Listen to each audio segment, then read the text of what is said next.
자, 글의 순서 문제 어떻게 풀 것인가? 그 접근법을 한번 살펴봅시다. 맨 먼저 주어진 글을 읽고 그 다음에는 각 번호 글의 첫 문장을 한번 읽어보세요. 주어진 글과의 연결관계와 다른 글과의 관계도 대략적으로 드러납니다. 자, 넘버 2. 가장 중요한 것은 각 번호 글의 의도 파악이 핵심이에요. 이 글의 의도가 부연인지 상세 설명인지 근거, 이유, 결과, 예시를 제시하는 것인지 등등 그 의도를 파악하는 것이 핵심이다. 왜냐하면 논리적인 순서 관계가 이 글의 의도에 드러나 있기 때문이죠. 예를 들어 봅시다. A번 글의 의도가 B의 결과예요. 그러면 글의 순서는 B번이 먼저 오고 그리고 그 결과를 다루고 있는 A번이 다음에 오겠죠. 또한 B번 글의 의도가 C의 예시 제시다. 그러면 C번이 먼저 오고 그것에 대한 예시를 제시하고 있는 B가 그 다음 순서가 되겠죠. 이렇게 글의 의도에는 논리적인 순서 관계가 드러나 있습니다. 글의 순서 문제를 풀 때 가장 정확한 글의 순서를 가장 정확하게 파악할 수 있는 그런 접근법이죠. 자, 문제를 풀 때 글의 의도 파악을 해야 하는 것은 글의 순서 문제뿐만 아니라 빈칸 추론이나 주제 관련 문제들도 그러합니다. 주제 관련 문제는 수능에서 주제, 의도, 요약, 주장을 묻는 문제들이 전부 주제 관련 문제들이에요. 그래서 수능 영어 독해가 지향하는 바가 여기 드러나 있습니다. 즉, 수능 영어 독해는 문제 유형이 어떠하든 가장 중요한 것이 수능 영어 독해가 지향하는 바의 가장 중요한 점은 영어 독해의 영어 그 지문의 글의 의도를 정확하게 파악하고 있는지 여부라는 것을 알 수 있어요. 오케이. 그리고 이렇게 글의 의도, 즉 부연, 상세 설명, 근거, 이유, 결과, 예시, 제시 등등과 같이 이런 글의 의도를 파악하는 것이 결코 어려운 접근법이 아닙니다. 여러분들이 어려서부터 영어를 해왔기 때문에 영어를 언어로 대하는 그런 훈련이 이미 되어 있는데 그것을 의식하지 못하고 있을 뿐이에요. 영어 등급이 낮은 학생의 경우에도 이 연습은 이미 되어 있다. 오케이. 그러니까 영어 독해를 읽을 때 그 글의 의도를 파악하면서 읽으려는 연습을 한번 해보세요. 그러면 본인이 지금 실제 자기가 갖고 있는 영어 등급보다 훨씬 더 영어 독해 능력이 있다는 것을 발견할 수가 있을 것입니다. 오케이. 그리고 여러분들은 그 준비가 이미 되어 있어요. 오케이. 그래서 글의 의도 파악을 하면서 글을 읽는 것은 결코 어려운 접근법이 아니다. 오케이. 자, 넘버 3 봅시다. 시간을 좀 절약해주고 그리고 약간 기능적인 그런 접근법인데 내용 단서, 순서 단서가 도움이 됩니다. 이것들의 도움을 우리가 받을 수가 있어요. 내용 단서에는 핵심어 반복, 그리고 이 핵심어의 다른 표현 등이 있습니다. 다른 표현이라 함은 우리 강의에서 synonyms, 동의어, related words, 관련어, paraphrase, 말 그대로 다른 표현, 즉 의미는 같지만 표현을 달리하는 paraphrase. 이 세 가지 모두를 아우르는 표현이에요. 이유는 너무 세분화해서 우리가 구별을 하게 되면 오히려 독해를 하는데 독해가 힘들어져요.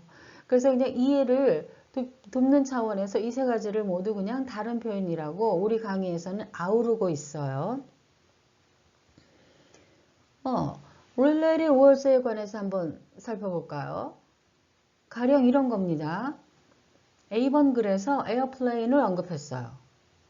그리고 B번 글에서 flight attendant를 언급했어요. 그러면 이 두 어휘는 관련어죠. 서로 관련이 있죠. 또한 어떤 글에서는 furniture를 언급했어요. 그리고 또 다른 글에서 chair를 언급했어요. furniture, chair 서로 관련어죠. 이렇게 관련어를 언급한다는 것은 내용상 연결관계가 있는 그런 단서가 될 수 있다는 겁니다. 자, 아무튼 우리 강의에서는 이 관련어도 다른 표현으로 아우르고 있다. 자, 이와 같이 핵심어 그 자체를 반복하거나 그 핵심어를 달리 표현해서 반복하거나 일정한 어휘가 반복된다는 것은 내용상 연결관계에 있다는 것이죠. 순서도 드러납니다. 그래서 내용 단서가 순서 단서가 될 수 있어요. 순수히 순서 단서가 존재합니다. 대표적인 것들이 연결어, 제시사, 대명사, 관사예요. 연결어의 경우 예를 들어서 대조 연결어가 있다고 봅시다. 그러면 이 대조 연결어가 연결하는 글은 앞 내용의 대조겠죠. 그래서 순서가 앞 내용이 먼저 오고 대조 연결어가 연결하는 글은 그 다음 순서가 되는 거죠. 그래서 연결어가 순서 단서죠. 지시사, 대명사는 말할 것도 없죠. 앞에 언급한 앞에 언급한 어떤 대상을 다시 지시하고 다시 일컫는 것이 지시사, 대명사이기 때문에 그 자체로 순서가 드러난다. 자, 관사도 순서 단서인데 이런 거죠. 우리가 어떤 대상을 맨 처음 언급할 때는 부정관사인 어나 언을 사용해요. 그런데 이 어나 언을 사용한 이 대상을 그 다음에 지칭을 할 때는 이미 한번 언급한 것이기 때문에 특정한 것이 되어서 정관사 너를 사용하죠. 그래서 순서를 보면 부정관사 다음에 정관사가 와요. 자, 그런데 관사는 좀 조심해야 될 것이 글쓴이의 의도에 따라서 그 순서가 바뀔 수도 있습니다. 아무튼 일반적인 순서는 그러하다. 그래서 순서 단서에는 이러한 것들이 있다.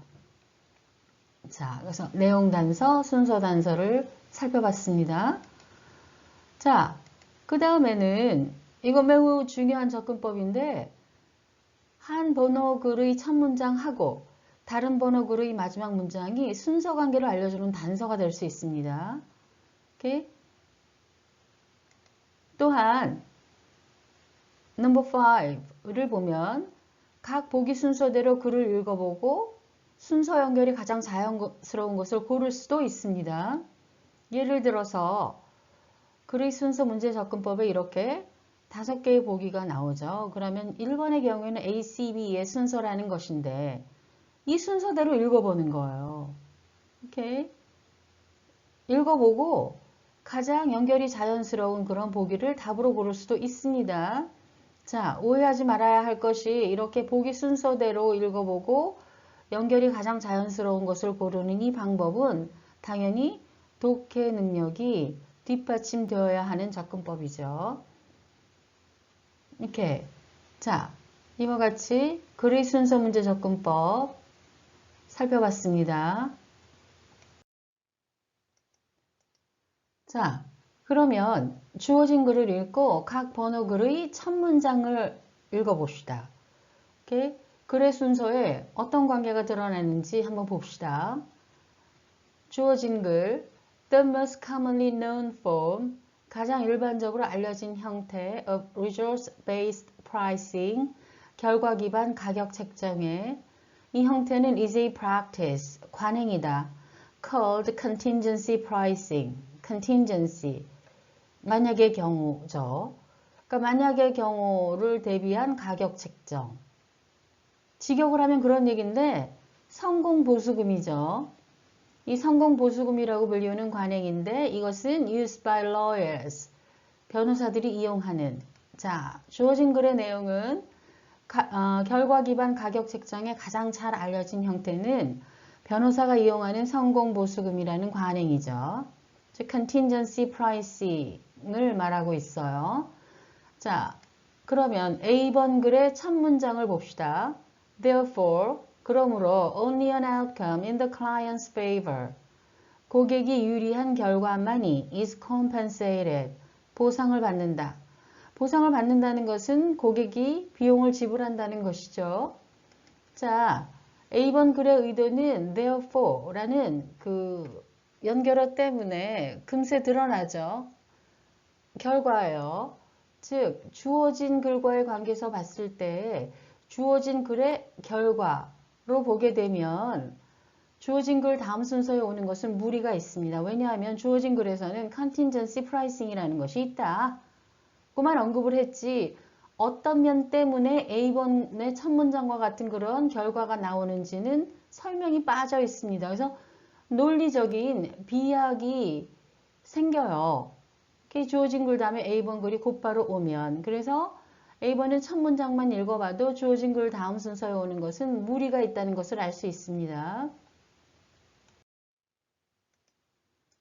자, 이번에는 B번 첫 문장을 읽어봅시다. By using contingency pricing, 성공보수금을 이용함으로써 clients are ensured that 고객은 not 처리라는 보장을 받는다. They pay no fees. 어떠한 수수료도 지불하지 않는다는 보장. 언제까지? Until they receive a settlement. 그들이 합의를 얻어낼 때까지. 자, 이번 글의 의도는 주어진 글에서 언급한 성공보수금에 대한 부연으로서 주어진 글에 대한 부연이 될 수 있습니다. 그러므로 주어진 글 다음 순서에 올 수 있어요. 왜냐하면 주어진 글에서 성공보수금을 먼저 언급했죠. 자, 성공보수금이라는 것이 있다. 그런데 이 보수금을 이용하면 이런 보장을 받을 수 있다. 라고 B번에서 성공보수금을 부연하기 때문에 내용상 주어진 글 다음 순서 연결이 자연스럽습니다. 자, 이번에는 C번 첫 문장 Contingency pricing is the major way. 성공보수금은 주요한 방식이다. That personal injury, 개인적인 상해 and certain consumer cases, 어떠한 소비자 소송들이 are billed, 가격이 청구되는 주요한 방식이다. 첫 문장만 읽어도 C번 글의 의도를 알 수 있어요. 즉, 주어진 글에서 언급한 성공보수금에 대한 상세 설명입니다. 주어진 글에서는 contingency pricing이 있다라고 언급을 한 다음에 그러면 도대체 이 contingency pricing이란 무엇이냐? 이렇게 가격이 청구되는 주요한 방식이다라고 정의를 내림으로써 상세 설명을 하고 있어요. 그래서 주어진 글 다음 순서에 올 가능성이 있다. 자, 일단 주어진 글과 각 번호의 첫 문장 글을 읽은 결과 각 번호 글과 주어진 글과의 순서 관계뿐 아니라 각 번호 글들과의 관계도 대략적으로 사실 보입니다. 이제 주어진 글과의 관계뿐이 아니라 각 번호의 글의 의도를 통해서 각 글들끼리의 순서도 한번 파악해 봅시다. 자, 그래서 C번 다음에는 A번이 올 수 있습니다. 먼저 A번에는 순서 단서인 therefore, 결과 연결어가 사용이 되었죠. 그래서 A번 글의 의도는 C번 글의 결과입니다. 단서는 C번 글의 마지막 문장과 A번 글의 첫 문장이에요. 오케이? 즉, C번 글의 마지막 문장에 대한 결과가 바로 A번 글의 첫 문장이기 때문에 A번 글의 의도가 C번 글의 결과가 되어서 C 다음에 A번이 오는 겁니다. 자, 그래서 C번 마지막 문장을 보면 In this approach, 이러한 방식에서는, 즉 contingency pricing에서는 lawyers do not receive fees or payment. 변호사는 수수료나 납입금을 지불금을 받지 않는다. 언제까지? Until the case is settled. 소송이 합의가 될 때까지. 자, 수수료나 지불금을 언제 받는 것이냐? When they are paid a percentage of the money. 돈의 일정 비율을 받을 때 그 돈은 that the client receives. 고객이 받는 돈의 일정 비율을 받을 때 소송이 합의가 돼야지 돈을 받는 것이지 합의가 안 되면 돈을 받지 않는다. 그런 얘기인 거죠. 그래서 이러한 내용의 결과로 therefore 라고 A번에서 이어지는 거예요. A번 첫 문장에서. 이러한 결과로 therefore only an outcome in the client's favor. 고객이 유리한 결과만이 is compensated. 보상을 받는다. 오케이? 자, 소송이 합의가 될 때까지 돈을 안 받으니까 어떻게 되겠어요? 그 얘기는 결과를 보고 돈을 지불한다는 거죠. 그 결과는 유리한 결과일 때만 지불한다는 겁니다. 그래서 이렇게 C번의 마지막 문장과 A번의 첫 문장이 이렇게 내용상 연결이 돼요. 오케이. 자, 그래서 C번 글은 A번 글은 C번의 결과로서 그 단서는 C번 글의 마지막 문장에 대한 결과가 바로 A번 글의 첫 문장이기 때문이다. 자, 그리고 A번 다음에는 B번이 옵니다.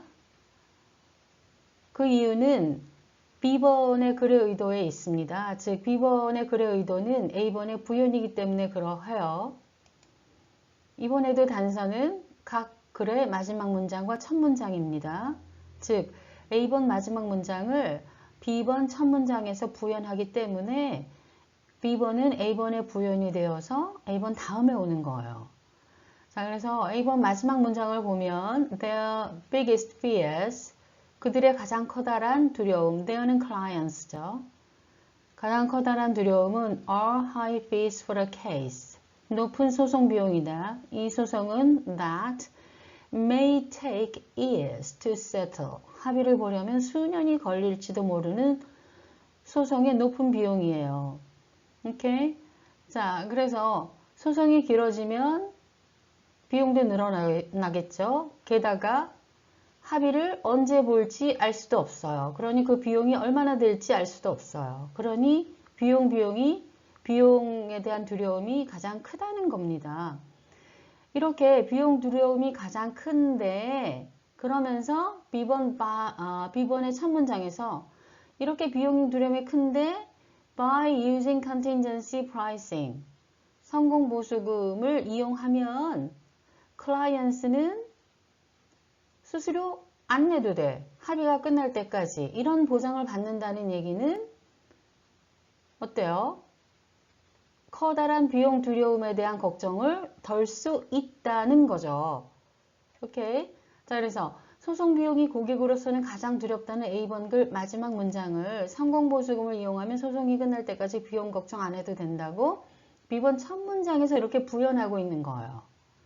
오케이. 그래서 A번을 B번이 부연하기 때문에 A번 다음에는 B번이 온다. 단서는 이번에도 마지막 문장과 첫 문장이었다. 자, 그래서 최종 정리. 주어진 글에서 성공보수금이라는 관행이 있다고 언급을 하고, 그리고 C번 글에서 그러면 도대체 이 성공보수금이라는 것이 무엇이냐? 라고 상세 설명을 함으로써 주어진 글 다음에는 C번이 오고, 그리고 C번 글 다음에는 C번의 결과인 A번이 오고, 왜 결과인가? C번 글의 마지막 문장과 A번 글의 첫 문장이 단서였죠. C번 글의 마지막 문장에서 이 성공보수금을 사용하면 소송이 끝날 때까지는 변호사는 돈을 받지 않는다. 지불금을 받지 않는다. 그 결과로 라고 A번 첫 문장에서 이어지는 거죠. 그 결과로 고객이 유리한 결과에만 변호사는 비용을 받는다. 라는 C번 마지막 문장에 그 결과가 A번 첫 문장에서 이어지고 있어요. 그리고 therefore라는 이 순서 단서인 결과 연결어도 중요한 역할을 했다. 자, 그래서 C번의 결과인 A번이 C번 다음에는 오고, 그 다음에 A번 글 다음에는 A번 글 부연인 B번이 온다. 이번에도 A번 글 마지막 문장과 B번 글 첫 번째 문장이 중요한 단서였다. 오케이? 그래서 A번 글 마지막 문장에서 비용 걱정이 가장 크다고 언급을 한 다음에 A번 첫 문장에서 이러한 가장 큰 비용 걱정은 성공보수금을 이용하면 어느 정도 덜 수 있다 라고 부연을 하고 있어요. 이렇게 A번 글에 대한 B번 글이 부연이기 때문에 A번 글 다음에는 이렇게 B번이 온다. 이렇게 그래서 순서는 C, A, B. 그래서 답은 4번이다. 그래서 각 번호글이 가진 글의 의도와 그리고 여기서 순서 단서와 무엇보다도 각 글의 마지막 문장과 첫 문장이 굉장히 중요한 단서였음을 알 수 있습니다.